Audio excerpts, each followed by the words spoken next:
Hello and welcome to today's edition of Daf Yomi, Daf Menachot Daf 83b, coming to you from my home in Salford. So, that's just family in the background. So, this Omid is in the middle, a paragraph in the middle of the last Omid, so I'll just track back to there. Rabbi Akiva, Pesach.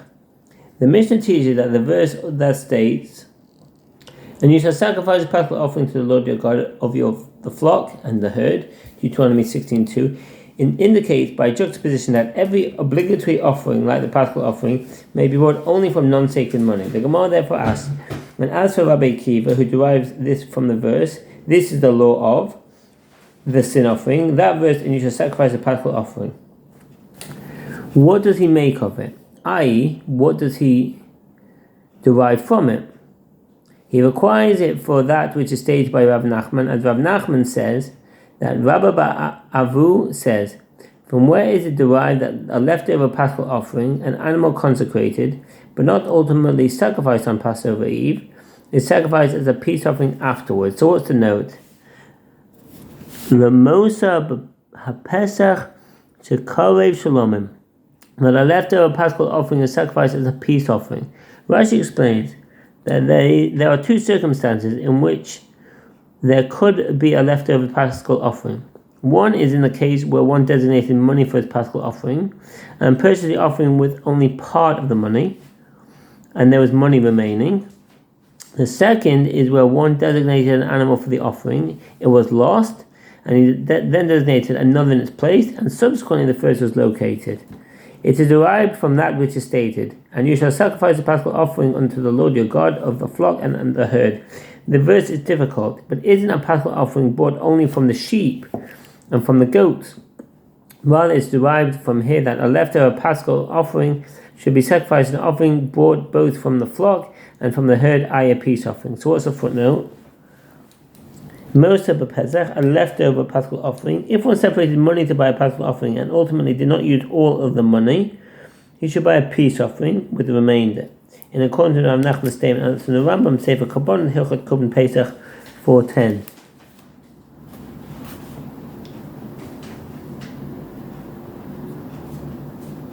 The Gemara asks, but is it derived from here that a leftover paschal offering is sacrificed as a peace offering? It is derived from the verse that Shmuel's father, who's that? So a little bit of a background into Shmuel's father, Avui to Shmuel. Shmuel's father was the first generation Amora Rabbi Abba the priest. In the Babylonian Talmud, he is nicknamed after his famous son, as the name Abba was very common.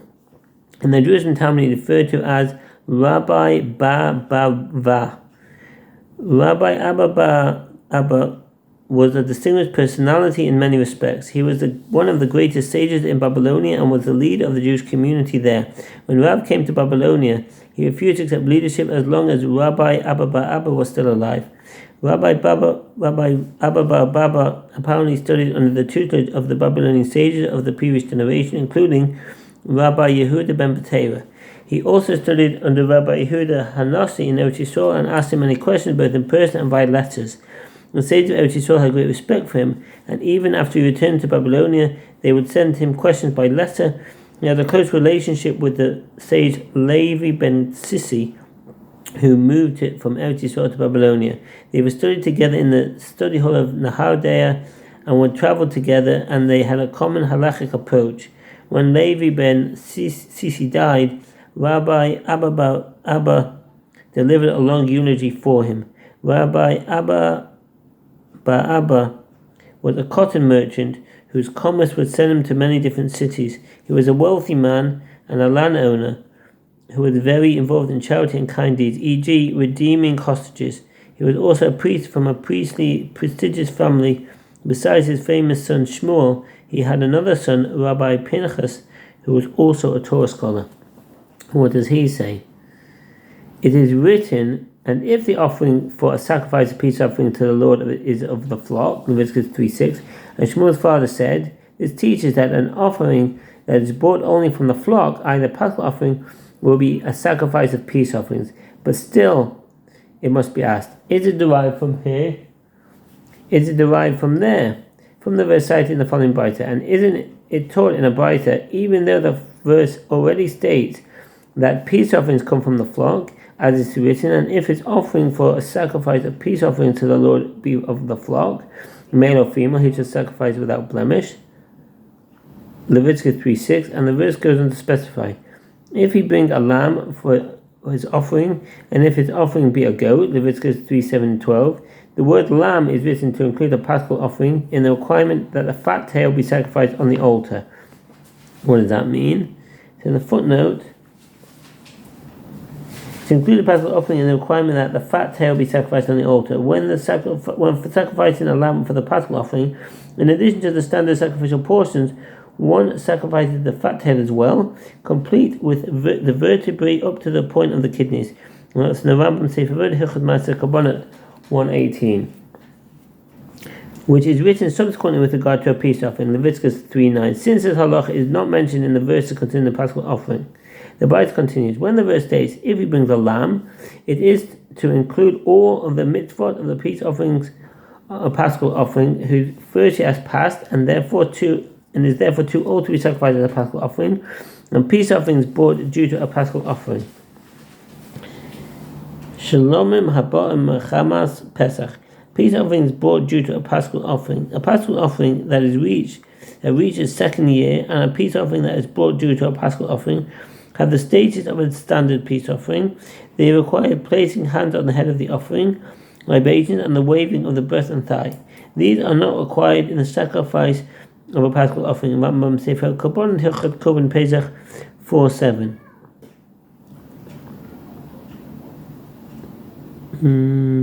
Rashi on Zevachim 9:8 explains that this is referring to a peace offering brought on the 14th of Nisan, Passover Eve, together with the paschal offering, so that one can eat its meat before the paschal offering, and thereby eat the paschal offering to become satiated. This peace offering was called the festive peace offering of the 14th. Rashi on Pesachim 96b cites an interpretation that he attributes to his teacher, and that is proffered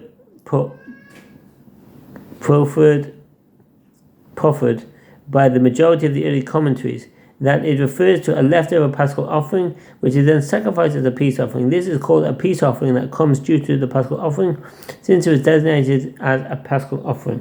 Specifically, this indicates that they require placing hands on the head of the offering, libation, and the waving of the breast and thigh.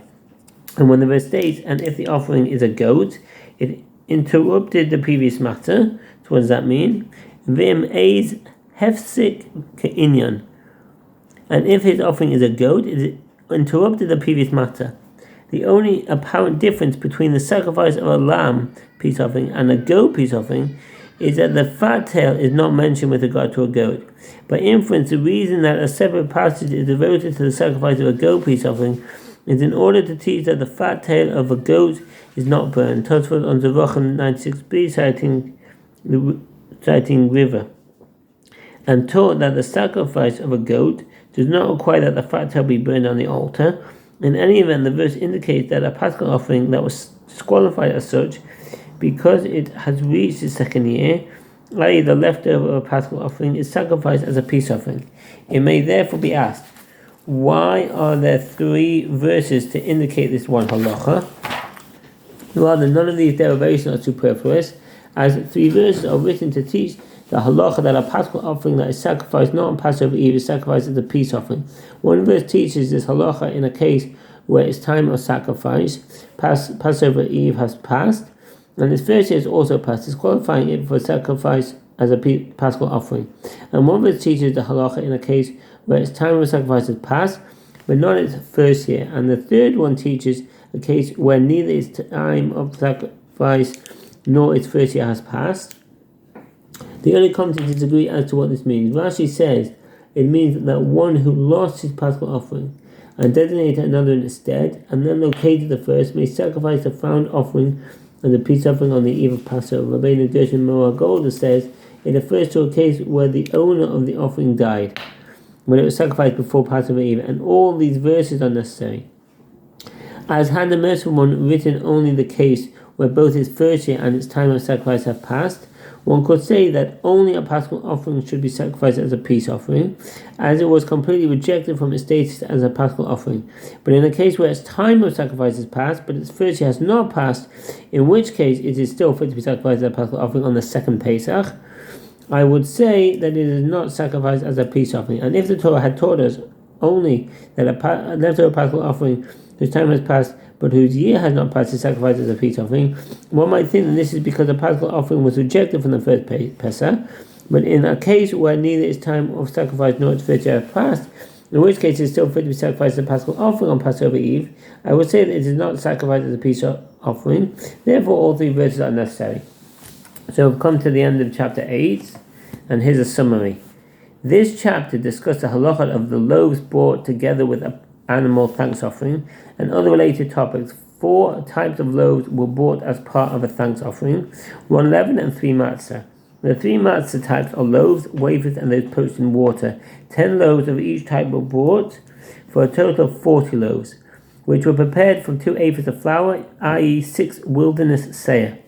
1 ephah was used to prepare the 10 leavened loaves, and the other ephah was used for the 30 matzah loaves. The sages derived that the measure of the leavened loaves must be equal to that of the matzah ones. Teruma was separated from the loaves of a thanks offering. The Torah stipulates that 1 loaf of each type was taken as teruma, such that 4 loaves were separated and given to the priest, who, along with the members of his household, would consume them. The remaining 36 loaves were consumed by the owner of the offering and any richly pure Jew to whom he would give them.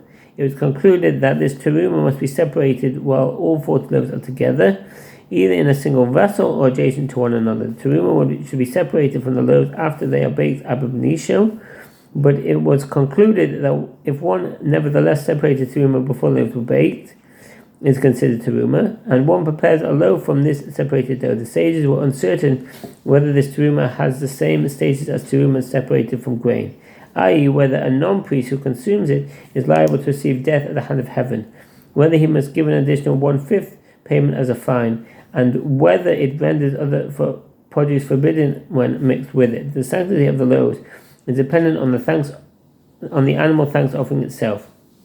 Accordingly, if the loaves were outside the walls of Jerusalem when the animal was slaughtered, the loaves are not sanctified. Additionally, if a crust had not yet formed on the surface of all 40 loaves when the animal was slaughtered, none of the loaves are sanctified, since these loaves cannot be considered bread. Furthermore, it was concluded that if one slaughtered the animal not for its sake, the loaves are not sanctified, but if one slaughtered it with the intent to partake of it beyond the designated time, they are sanctified. The sages disagreed with regard to a case where the animal was slaughtered with the intent to partake of it outside its designated area. If the animal was slaughtered and found to be blemished, the loaves are not sanctified.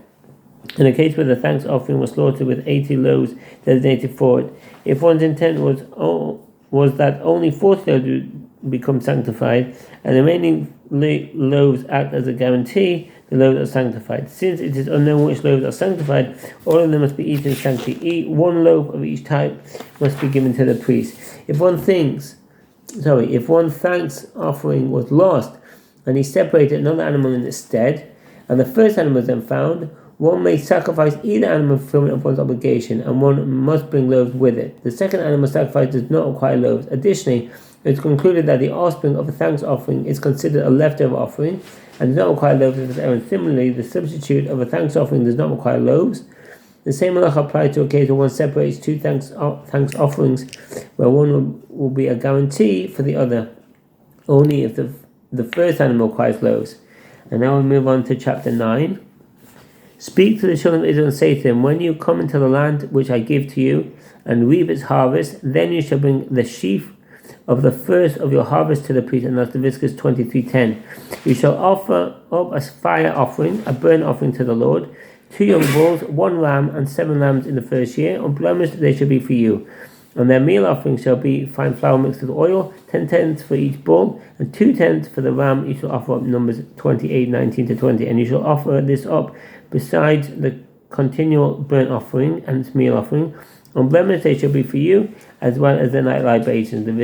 Numbers 28:31. This chapter discusses the produce from which the non-animal offerings are brought, namely the grains and oils for the meal offerings, and the wines for the libations. Although, with regard to some offerings, the Torah mentions certain requirements, in many cases it's not explicit. For example, the Torah states that the grain used for the Omer meal offering and the 2 loaves meal offering must be grown in Eretz Yisrael. Leviticus 23:9-17. Yet it is unclear if such a condition applies to other meal offerings. The verse states, "And the choice of vows, which you will vow to the Lord," in Deuteronomy 12:11. It is derived from here that both animal offerings and meal offerings must come from the finest quality materials, as this demonstrates a proper respect for God. Consequently, this chapter seeks to define which areas and which types of fields in Eretz Yisrael provide the finest quality produce for the various offerings. In a similar vein, the ranking of the varying degrees of quality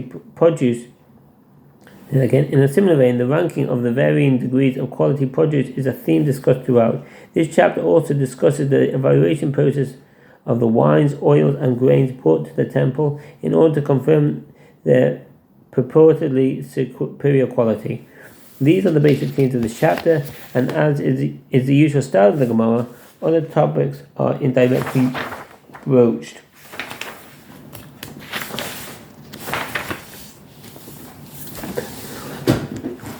Mishnah: Kol korban hatziva v'yachid ba'in min ha'aretz u'michutz ha'aretz min ha'chadash u'min ha'yashan chutz min ha'omer u'shtei halechem she'enan ba'in ela min ha'chadash u'min ha'aretz. All communal and individual meal offerings. Source of footnote: although the term offerings is generally used for animal offerings, it can also accurately be used to refer to meal offerings. Accordingly, Rashi explains that since this Mishnah appears in Tractate Menachot, which is devoted to the halacha of meal offerings, the Mishnah should be understood as referring specifically to meal offerings. Tosafot disagree and explain that the Mishnah refers to both animal and meal offerings. That support for Rashi's opinion would appear to be the fact that the Mishnah states that the offerings can come from the new and from the old, which are terms generally used for the new and old crops. Tosafot counter that the terms are used with regard to animals in the context of the animal tithe offering. See Brachot 53a, where they refer to animals born during the current year and to those born during previous years. Generally speaking, meal offerings and libations may be bought from grain and grown either in Eretz Yisrael or outside of it. They may also be bought from either the new crop or the old one, provided the grain is of optimal quality. The Omer meal offering and the 2 loaves may be bought only from the grain grown in Eretz Yisrael and from the new crop. Ram Sefer Roda Hilchot Yisur Mizbech 6:15 and Hilchot Tamidim Misofim 7:582 may come from the produce grown in Eretz Yisrael and from outside of Eretz Yisrael from the new crop, either current year's crop, and from the old crop from previous years. This is the halacha of all meal offerings except for the Omer. What's the footnote? Chutz min ha'omer, the requirement that the omer must be bought only from produce grown in Eretz Yisrael is derived from the verse, "When you come to the land which I give to you and reap its harvest, then you shall bring the sheaf of the first of your harvest to the priest." Leviticus 23:10. That it may be bought only from the new crop is derived from the fact that the verse refers to it as the first of your harvest.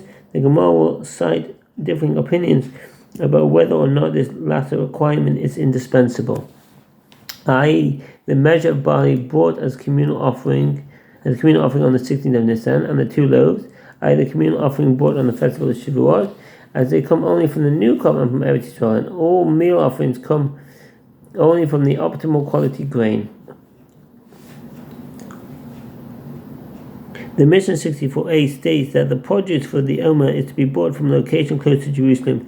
Some explain this requirement also applies to the 2 loaves. Therefore, some of the later commentaries suggest the Mishnah's ruling that the meal offerings be bought from the optimal produce refers to all other meal offerings, while the Omer and the 2 loaves are to be bought from a nearby location, even if the produce there is of a lesser quality, and that's from Eretz Yisrael. Other commentaries disagree and maintain the requirement that the offering be bought from optimal produce applies also to the Omer and the 2 loaves, and overrides the requirement to bring produce from nearby, and that's from the Taharat HaKodesh.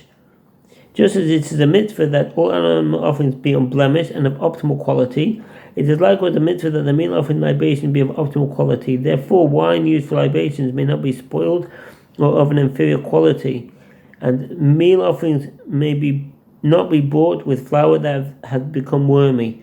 Similarly, a meal offering may not be mixed with foul-smelling or bad-tasting oil, and that's the Ram Sefer Roda Hilchot Yisur Mizbech 6:1.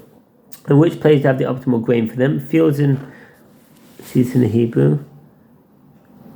Machnis, Zatcha are the primary alpha. So what do these places mean? The exact identity of this Machnis, the exact identity of this location is unclear, especially due to the fact that there are textual discrepancies between different manuscripts of the Gemara concerning its actual name. Some identify this as the city of Michmas, mentioned in 1 Shmuel 13:14 and mentioned in Nehemiah 11:31 as one of the cities in the tribal portion of Benjamin. Zatcha. The identity of this location is also unclear, also owing to textual discrepancies. Some identify it as the city of Zanoah in the plains of Judea, mentioned in Joshua 15:34, are the primary alpha. What's alpha? There are varying opinions with regard to the use and meaning of this word. Some maintain that it refers to the first letter of the Greek alphabet alpha. Others suggest that it refers to the number 1, the numerical value of the Hebrew letter aleph. According to both these opinions, the meaning in the current context is something that is of the highest quality, says Rashi. Others explain that the word is a form of the Aramaic word for expert study, and in this context it means that these places were expert and experienced in growing superior quality grain. Source for fine flour. Secondary to them is Aphoraim in the valleys. So what's that? Like all of the locations mentioned in the Mishnah, the identity of the location is unclear. Some identify it as the city of Ephraim, mentioned in 2 Chronicles 13:19. Others suggest that this refers to the city of Ephraim, mentioned in Joshua 19:19, as one of the cities in the tribal portion of Yisachar. The Mishnah's description of Ephraim in the valley indicates that there were 2 places called Ephraim, one located at a higher altitude and one at a lower altitude. The existence of the 2 cities with the same name was not an uncommon phenomenon. All the reasons were valid as the source of the grain. Rashi explains that the expression "all the regions" refers to the tripartite division of Eretz Yisrael, namely Judea, the Galilee, and the east bank of the Jordan. And various sources given there. Accordingly, Rashi indicates that the Omer may be bought even from produce grown in the east bank of the Jordan. See also Rashi on Sanhedrin 11a. Others disagree with this, maintaining that the east bank of the Jordan is not fully regarded as being part of Eretz Yisrael, and that's from the Ran in the Dom 22a. But it is from here the primary and secondary places they would bring grain because it was of optimal quality.